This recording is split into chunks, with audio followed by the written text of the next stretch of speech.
Griffith, the entity that is despised by so many and is seen as nothing more than a bloodlusted monster. The man who is hated by so many and yet is so irresistibly captivating. But I do not hate him, and in this video, I will tell you all about it. When Griffith is first introduced to us, we get this idea that he is an arrogant, self-obsessed man with a god complex. But once we see him developing his relationship with Guts, we realize that this is not truly the case. Griffith is actually a very dependent man who forces himself to be as humanless as possible in order to achieve his dream. Guts becomes his addiction, for Guts is the only person who did not see Griffith as some invincible god, but as a human man. All the men and the woman who surrounded Griffith up until that point saw him as some divine untouchable being, and when you are perceived as such, you will subconsciously lean into it. When Guts arrives, he speaks to Griffith roughly, does not obey, and treats him as someone he is undoubtedly equal to. This perplexes Griffith, but in the best way. After all those years of feeling inhumane, inflicted by the ants of his dream, Griffith finally feels a sliver of the opposite. It ignites addiction.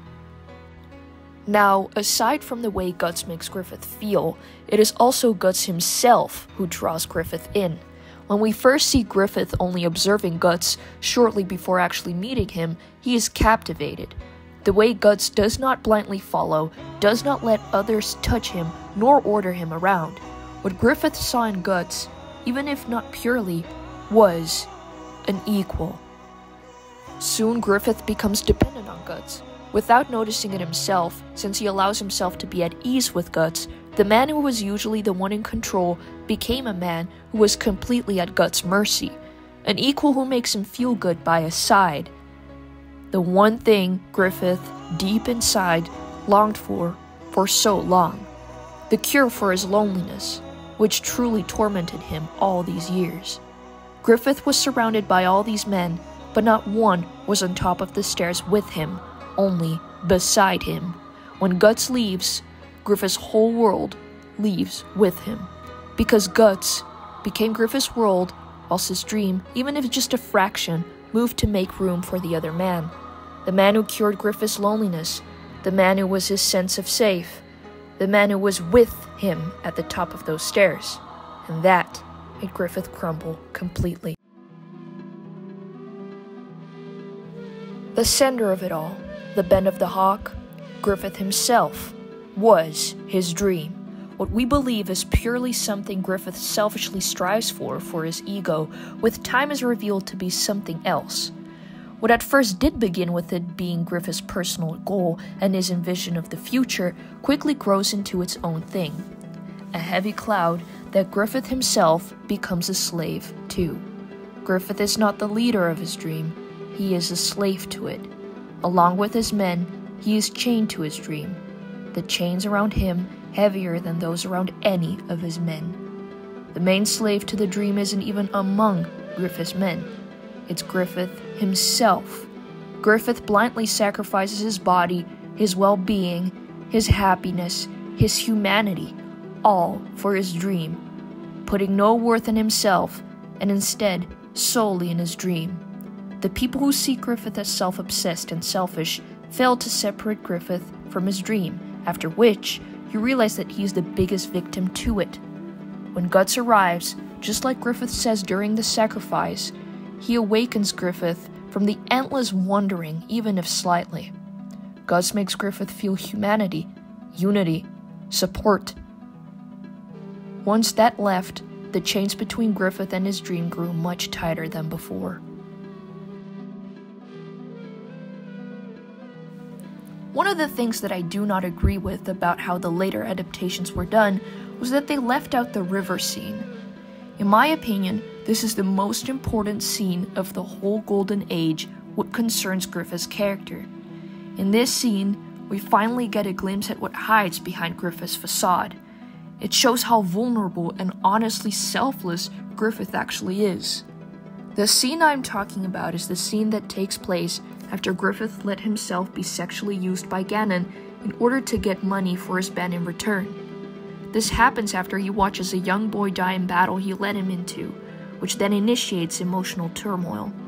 Casca finds Griffith, and the two talk. I think no other scene shows Griffith's sacrifice and true self as much as this scene does. The way he stands, not a trace of his usual confident self to be spotted. It is a pose of a man who was violated, even if he went into the chamber himself. He then says the infamous words, "But I'd rather sacrifice myself than watch any more innocent children die in the name of my dream," which shows the motive for him doing something so cruel to himself. Griffith is often called a psychopath, but a psychopath would not care about that boy dying, nor would that make him sacrifice himself in such a manner. Is Griffith a good person? Also no, but him being a psychopath is a common misconception. A psychopath is a medical diagnosis, which has an important criteria: someone who either does not feel others people's suffering or takes enjoyment in it. Griffith does neither. He cares about the boy's premature death, is consumed with guilt by it, and even goes on to sell his own body to protect the rest of his men. A psychopath would be unable of such thinking or actions. Back to the river scene itself, what is notable is that we see Griffith clearly losing his composure, but the second Casca runs up and hugs him, he puts the mask back on within a nanosecond. It shows again how much he really wears it and hides behind it, but also shows the existence itself of that mask. That Griffith isn't self-obsessed, or invincible, or always fine. He is vulnerable, and really is enslaved to his dream. When Guts leaves, Griffith is broken into pieces. The man who was steadily beside him for years, who gave him a sense of self, left the picture. From that moment on is when Griffith's despair begins. He storms to the princess's chamber and has intimacy with her, whilst only thinking of Guts and almost imagining like he is sharing this moment with Guts instead. In a haze, he keeps going through the intimacy, and after realizes what he has done. Now, this video isn't to deny Griffith's sickly personality. Yes, he definitely has major issues, and does not know how to express or process things well. But I do not think Griffith does this out of malice. He does it out of losing control over himself and his mind, and his despair. After Griffith has a moment of realization what he had done in a mental haze, he feels disgusted, but also miserable, and does not know where to go, nor in his surroundings, or in his mind either. The Griffith who managed to hold his composure in front of others slipped, this time bigger. I already have a video that talks about what exact methods were used on Griffith. If you want to check it out, it is in my YouTube Shorts, if you want a short overview of it. One of the methods used was complete sensory isolation. This was a method popular in the Middle Ages, designed to make the person subjected to it lose their sense of identity and humanity along with it. I think people tend to forget that whoever they rescued from that chamber wasn't Griffith anymore. Griffith was tortured out of him, and just like his body was stolen, he himself was too. Being subjected to the immense pain he was subjected to, not having any control of his body, his digestion, his movements, his voice, none of it belonged to him, to a man who used to lead and have control in the face of others, who used to achieve so much, not being able to even take a piss on his own. Griffith's torture didn't actually stop after his rescue by the Band of the Hawk. The way he could not speak to them, how they looked at him as something to be pitied, someone who is in the way of continuing the path towards the dream instead of leading on it. For a man with Griffith's pride and prior presence and achievements, that, in a way, is a more agonizing torture than anything he felt in that chamber, at least for the tiny crumble the size of an atom that was still left inside of the emaciated ruins of his body. Part of the identity that was tortured out of him was, whether you believe it or not, protecting his comrades. Part of that identity was that promise he made during the river scene, that he will sacrifice himself to protect his men. Now, that identity is gone. In my opinion, people are too quick to say they wouldn't at least struggle with the choice given to Griffith during the eclipse.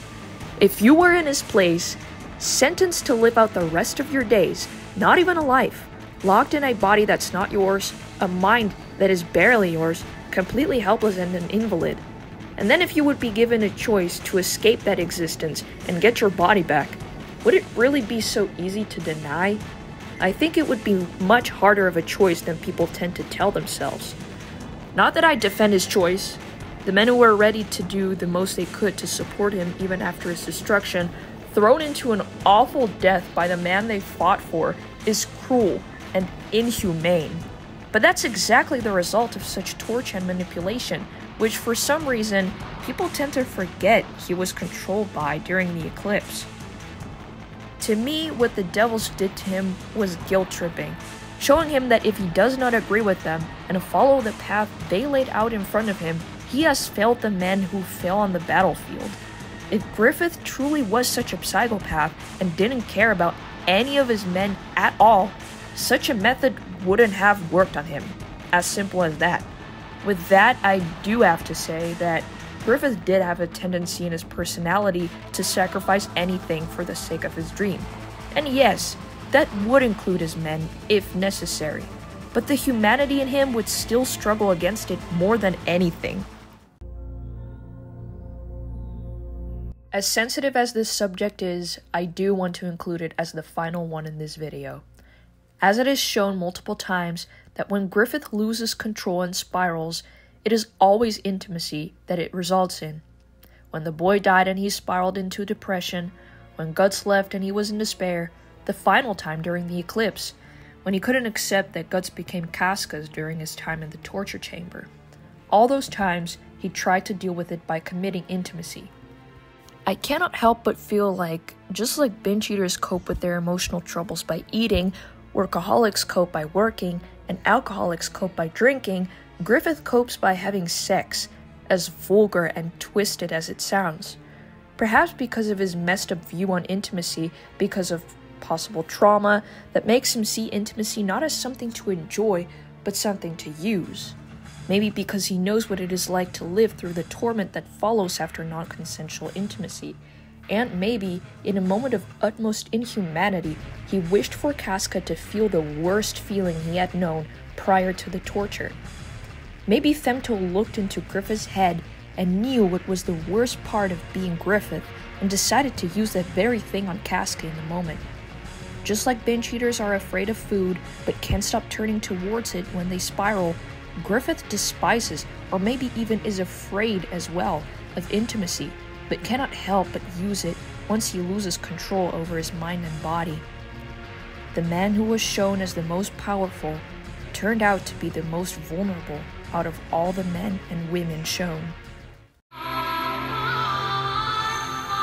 I cannot find it in my heart to hate Griffith, not because he did nothing wrong or is such a good person, but because he is so painfully human in many ways when introduced as the opposite.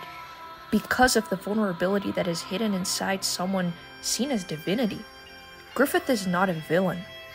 Griffith is broken. Griffith lives in all of us, and we don't like it.